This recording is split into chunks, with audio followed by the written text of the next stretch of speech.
ऐसा लगा अंत में बताइएगा जरूर।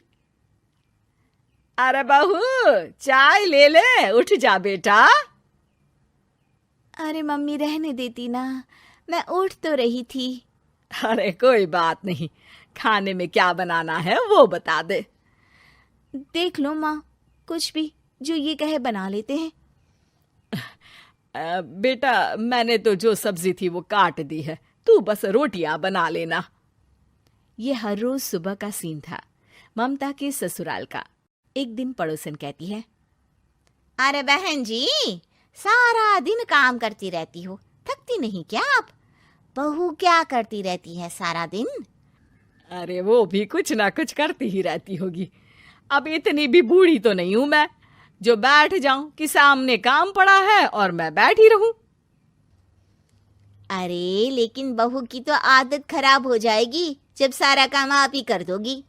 अरे ठीक है ना, कम उम्र में हमारी भी शादी हुई थी। अब आजकल के पढ़ने लिखने वाले बच्चों को सारी जिम्मेदारी लेने में भी तो वक्त लगता है। बहू है तो क्या हुआ, मेरी बेटी की उम्र की ही है ना। एक उसे भी देख लो, चाय बनाने के सिवा आता ही क्या है। ममता से सारी बात करती है। हाँ, मम्मी जी ही ज्यादा काम करती हैं, इसमें कोई दो राय नहीं है। लेकिन मैं भी क्या करूं, ऑफिस और घर के बीच जो वक्त मिलता है उसी में काम कर लेते हैं, है ना। दिन बीत रहे थे। सास बहू के बीच की बॉन्डिंग अच्छी थी, लेकिन जब बहू माँ बनती है तो जो थोड़ा बहुत काम किया करती थी वो भी छोड़ देती है। बहू, ये ले, तेरे लिए बनाया है। इसको खाने से बच्चा और तू दोनों स्वस्थ रहेंगे। ठीक है माँ जी। माँ जी, वो बच्चे के लिए गद्दे जो सूख रहे हैं ना छत पर, जरा ले आइए ना। तभी वहां पति आ जाता है। अरे माँ रुको, मैं ले आता हूँ, तुम मेरा खाना लगा दो। माँ किचन में चली जाती है। पता है, बगल वाली डॉली है ना, वो लोग हमारी साइड के हैं। उसकी सास ने तो उसकी हड्डियों को मजबूत करने वाले लड्डू बनाए हैं। उसे भी बच्चा हुआ है ना। पता नहीं मम्मी जी क्या पानी सा उबाल कर दे देती है, मैं तो बस वही खा लेती हूँ। अरे तो तुम्हारे साइड बनता है तो तुम अपनी माँ से बोल दो, वो बना देंगी। आहा, माँ की तबीयत ठीक नहीं रहती, तुम जानती हो ना, कैसे बनाएंगी वो। अरे क्या हो गया सासू माँ को? कल तक तो फेसबुक में किटी की फोटो डाल रही थी। अच्छा अच्छा, चुप रहिए। डॉली की सास ने मनाया है, तुम लोगों का भी तो फर्ज बनता है। तभी वहां सास आ जाती है। ये ले बहू, गर्म पानी की बोतल, गर्म पानी पीने से पेट अंदर हो जाएगा। नहीं नहीं माँ जी, गर्म पानी पीने से प्यास नहीं बुझती। अरे पी लेना बेटा। वो बगल वाली डॉली को तो जानती है ना, जो तुम लोगों के साइड की है। तेरे साथ ही उसका भी बच्चा हुआ था। बेचारे का कोई ख्याल रखने वाला नहीं, सारा काम करती है और रात में बस एक लड्डू खाकर सो जाती है। पेट तो लटक ही गया है और बच्चा तो कितना कमजोर सा है उसका। अच्छा माँ, क्या बात है, डॉली की ये हाल है? क्यों मैडम, क्या कहना है आपका?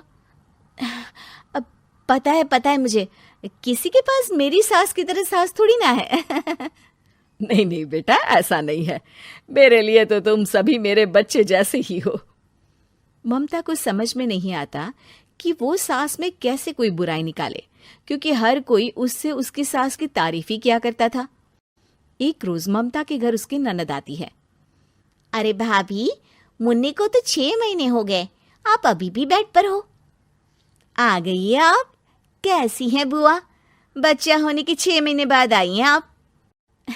भाभी, अमेरिका दूर है ना तो वक्त लग जाता है। अब इनकी छुट्टी अभी थी तो सभी आ गए। वैसे माँ कहाँ है? थकी हारी सास बेटी को देखकर खुश हो जाती है।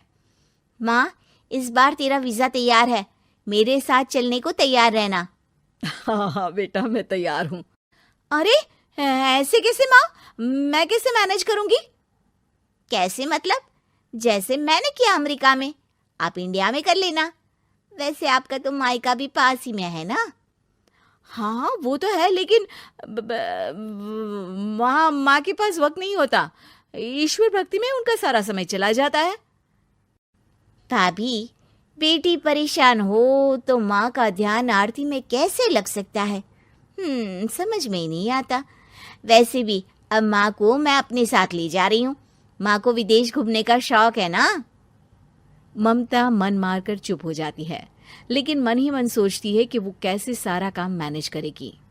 पति का खाना, नाश्ता, मुन्ने को नहलाना, धुलाना, फिर रात भर इसके लिए दूध तैयार करना। माँ तो सारा काम करती थी।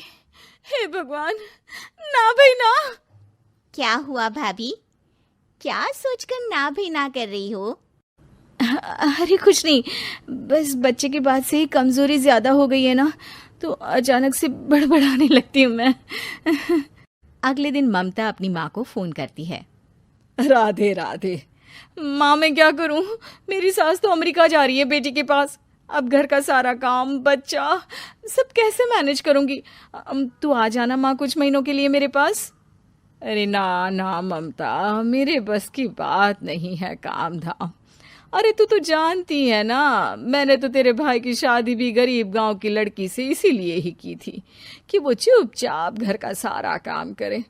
वैसे भी अब तो आदत भी नहीं रही मेरी काम करने की। ममता को माँ पर बहुत गुस्सा आता है। ठीक है माँ, देख लूंगी मैं, लेकिन मेरी मुसीबत के वक्त आप मेरा साथ नहीं दे रही है, अब भूल जाना मुझे। ममता गुस्से में आकर फोन रख देती है और रोने लगती है, लेकिन बेचारी करे भी तो क्या। अब सास और ननद दोनों घर का काम करते, नेहा आराम करती, लेकिन अब आराम में भी उसे चिंता रहती।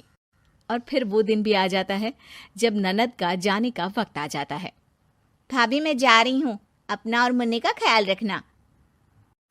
ममता सास को देखती है और गले लगकर रोने लगती है। माँ जल्दी आ जाना। सास मुस्कुराकर कहती है, कहाँ से ममता, मैं कहीं नहीं जा रही। मैंने देखा कि मेरे जाने की बात से ही तू परेशान हो गई थी, इसीलिए मैंने अपना जाना कैंसिल कर दिया है। तू चिंता ना कर, मैं तेरे साथ ही रहूंगी। ममता को अपनी माँ की बात याद आती है कि कैसे उसके कहने पर भी ममता की परेशानी को समझने की बजाय उसने मना कर दिया, जबकि सास ने बिना कुछ कहे बहू की समस्या पढ़ ली। हाँ माँ, हम सब साथ चलेंगे बाद में दीदी के घर अमेरिका। आज से आप रानी बनकर रहना और मुन्ने को देखना। मैं समझ चुकी हूँ कि मेरा फर्ज क्या है।